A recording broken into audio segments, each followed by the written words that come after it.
This bloody legend dropped me his crown in the pre-game, so I thought I'd better go and find him to, thank him.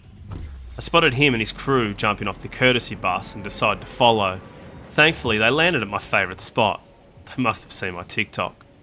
Before I went and shook old mate's hand, I grabbed myself a sword, racked him up with Crazy 8 and checked out the local notice board. To say thanks, I wanted to make sure I was fully equipped.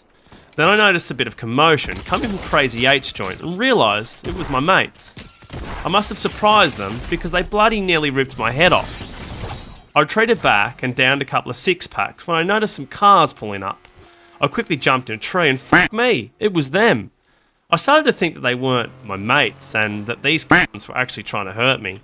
I stayed out of sight and decided I was going to need some better gear. I also went and employed some backup from my girl Remedy, but she was straight in the frothies. We headed over to the servo to check the esky for another six-pack and, fuck me, someone had just put a bounty on my head, and you'll never guess who it was. Yep, it was them, my so-called mates. I upgraded my gear again and got ready to blast these c***s. The first one was easy. She decided to bring a knife to a gunfight. I blasted her fucking head off. The next one wasn't too far away. I decided to hit him with some bloody acrobatics.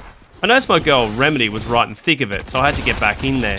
Her and I worked beautifully together and absolutely blasted them. Now both of these nerds had crowns, so I knew that there was another one left because the skin that I took the crown off was different. That meant the other one was still yet to push. Of course the dog tried to shoot me in the back, but I got height and absolutely sat him down. Thanks to the crown, cobber.